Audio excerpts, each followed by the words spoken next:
कि विष्णु जी की नाभि कमल से ही ब्रह्मा जी की उत्पत्ति हुई है। ब्रह्मदेव, आप मौन क्यों हैं? कुछ कहते क्यों नहीं? किससे कहूं? तुमसे अथवा देवगुरु बृहस्पति से? विवाद की जड़ बृहस्पति ही लाए हैं। इन्हीं से कहें जो कहना है।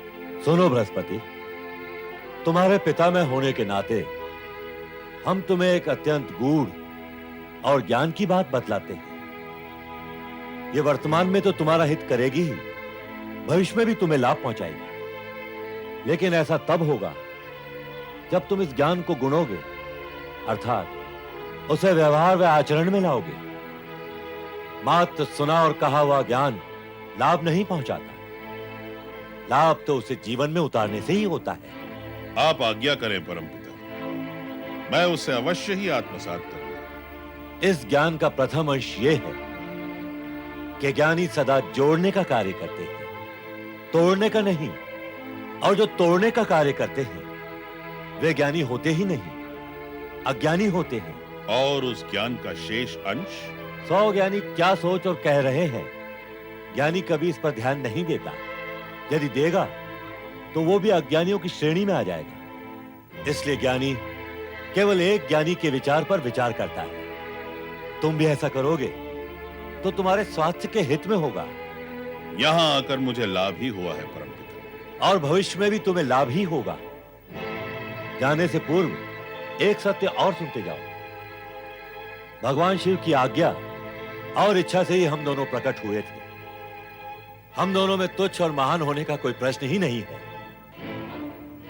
और अब तुम इस विवाद को यहीं समाप्त कर दो। स्वामी, विवाद आपने उठाया ही नहीं तो समाप्त आप कैसे करवा सकते हैं? जिन्होंने इस विवाद को प्रश्रय दिया है उन्हें शिक्षा तो मिलनी ही चाहिए।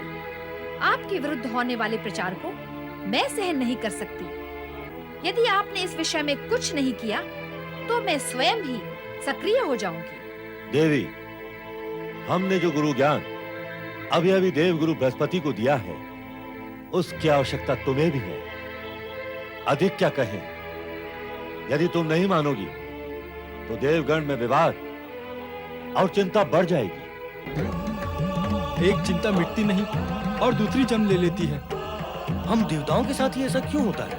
वर्तमान चिंता तो अकारण ही उत्पन्न हुई है। अकारण ही देवराज इंद्र और देवगुरु बृहस्पति दो विभिन्न दलों में विभक्त हो गए।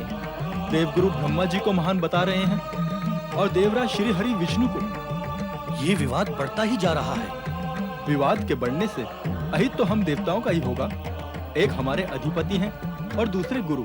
इस समय तो विचारणीय और चिंताजनक ये है कि यदि असुरों को ये ज्ञान हो गया कि देवगण दो दलों में बट गए हैं तो वे इस स्थिति का अवश्य लाभ उठाएंगे। इस विवाद की विडंबना है कि दोनों ही ये समझते हैं कि हम उनके साथ हैं, जबकि हम इस विवाद में किसी के भी पक्षधर नहीं हैं। हमारे लिए तो दोनों ही समान हैं। फिर भी इस विवाद का शीघ्र ही अंत होना चाहिए और इस कार्य में देवऋषि नारद ही हमारी सहायता कर सकते हैं। नारायण नारायण नारायण श्रीमन नारायण नारायण नारायण नारायण नारायण नारायण। अरे अरे अरे अरे, मुख मुद्रा से तो आप सभी देवगण चिंतित दिखाई दे रहे हैं। यदि आप चिंतित हैं तो उसका कारण भी अवश्य होगा। और फिर नारद से चिंता का कारण छिपाने का कोई कारण नहीं। बताओ। आपसे क्या छिपाना देवऋषि, आपको तो सब कुछ बताकर हम चिंता से मुक्त होते हैं। देवऋषि, देवगण दो दलों में बट गए। नारायण नारायण। जब दुर्गति होने वाली होती है तो फिर ये बटना छटना कटना होता ही रहता है। किंतु जब बटना दल में हो तो ये बटना दल दल तक ले जाता है। किंतु ये किया किसने, क्यों, बताओ। देवगुरु बृहस्पति और देवराज इंद्र ने। नारायण नारायण। ऐसा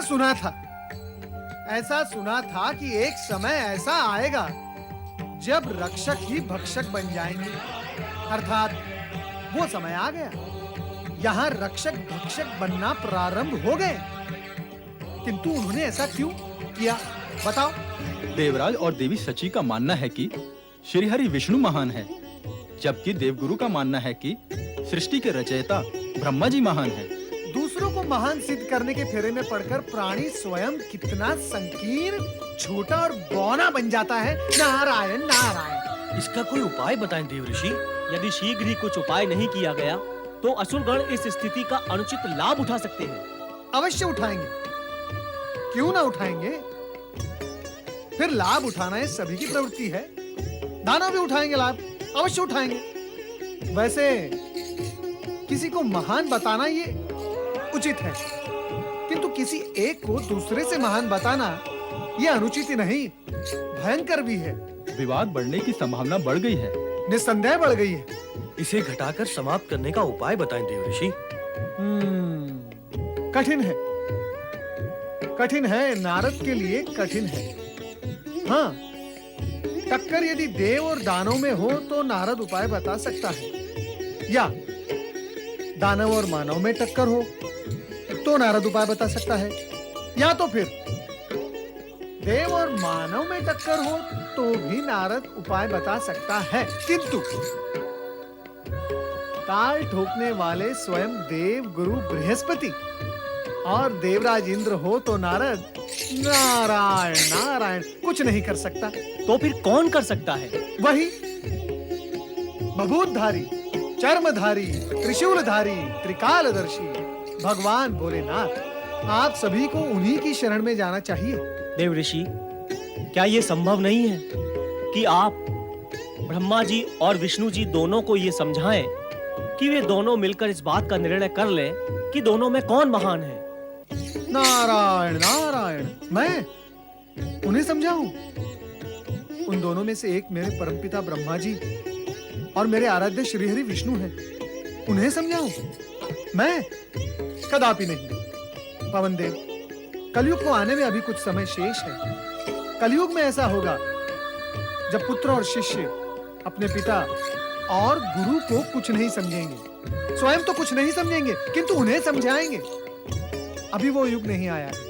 अतः मैं श्री हरि विष्णु और मेरे परमपिता ब्रह्मा जी को समझाने की दृष्टता कदापि नहीं करूंगा। आप ना समझाएं तो क्या वे दोनों स्वयं चर्चा करके समझने का कार्य नहीं कर सकेंगे?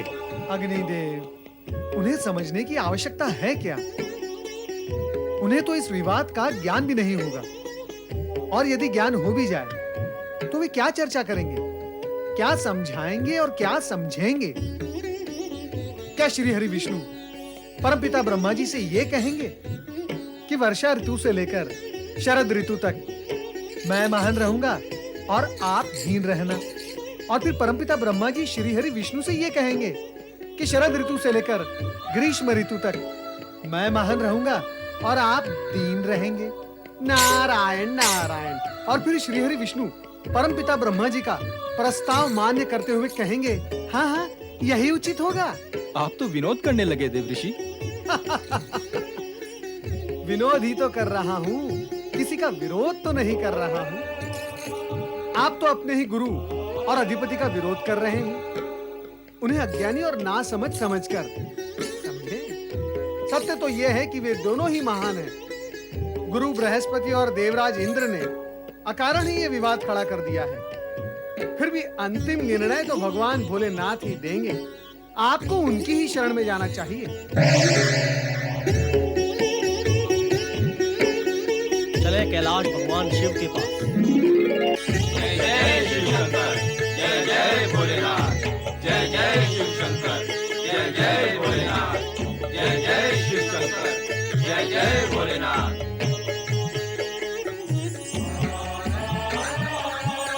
नंदी महाराज, कहाँ है भगवान शिव शंकर? माता पार्वती भी कहीं दिखाई नहीं दे रही। माता पार्वती तो गणेश और कार्तिकेय के पास गई हैं। और भगवान शिव? वे कहाँ गए हैं ये हम भी नहीं जानते। हम स्वयं उन्हीं की प्रतीक्षा कर रहे हैं। हमें तो उनसे आवश्यक निवेदन करना था। कहें तो वरुण देव, क्या निवेदन करना था? नहीं नंदी महाराज, यह तो हम भगवान भोलेनाथ के अतिरिक्त अन्य किसी को नहीं बता सकते। किंतु स्वर्ग लोक से सदा देवराज इंद्र अथवा देवगुरु बृहस्पति ही निवेदन करने आते हैं। वे आज क्यों नहीं आए?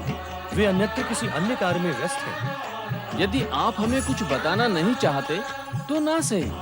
हमारी भांति मौन रहकर भगवान भोलेनाथ की प्रतीक्षा करें, अन्य कोई उपाय नहीं।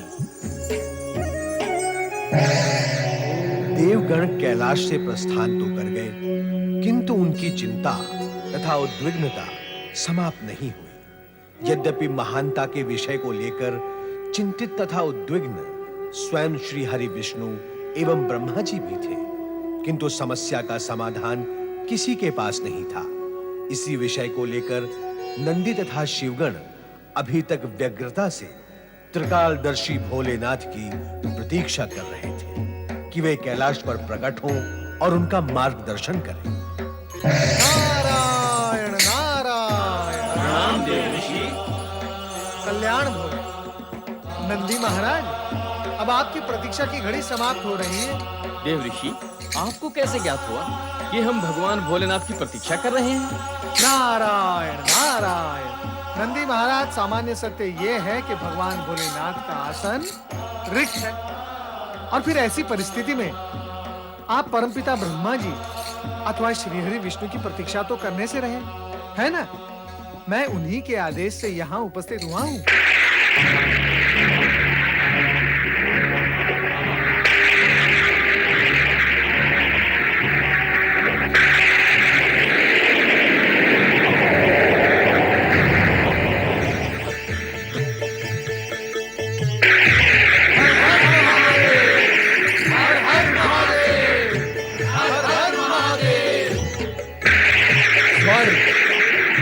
ब्रह्मलोक और वैकुंठ लोक का वातावरण किसने दूषित किया है नारद?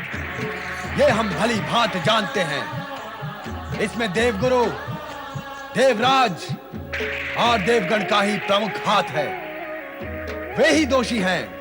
भगवान, इस विषय में मुझे तनिक भनक अवश्य मिली थी, किंतु इस विषय में मैं इससे अधिक कुछ नहीं जानता।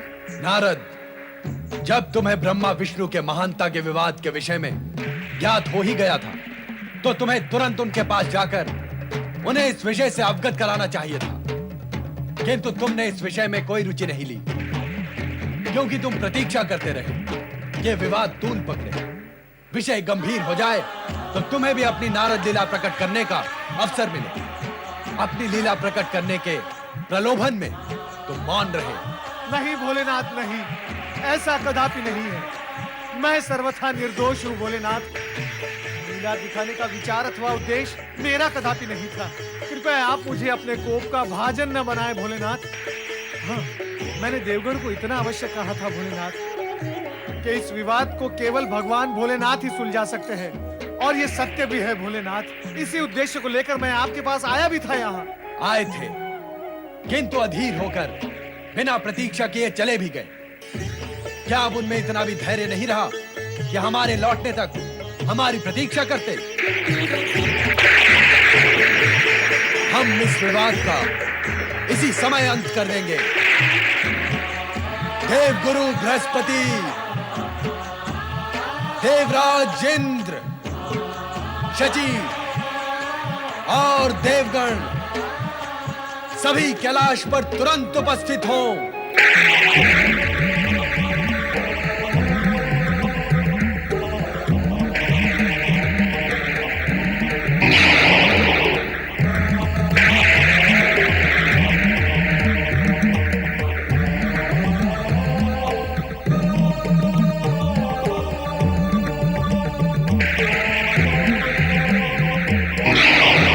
जय शिव शंकर। देवगुरु बृहस्पति और देवराज इंद्र, आप हमें बताएं कि आप किसे महान मानते हैं? आप ही को महान मानते हैं परमेश्वर। हाँ भोलेनाथ, आपसे बढ़कर महान अन्य कौन है? आप दोनों जानते हैं कि हम किसकी महानता के विषय में पूछ रहे हैं, फिर भी आप उल्टी दिशा में जा रहे हैं। हमें स्पष्ट उत्तर दें कि ब्रह्मा जी और विष्णु जी में कौन महान है?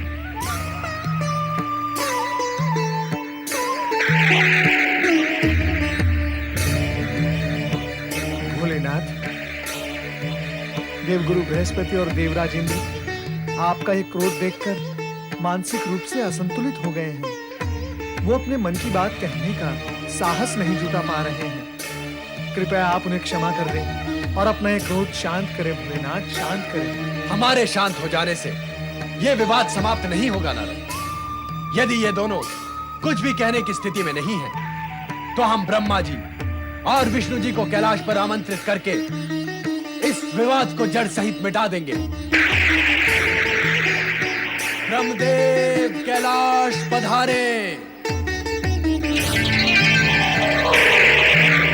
श्री हरि विष्णु कैलाश पधारे।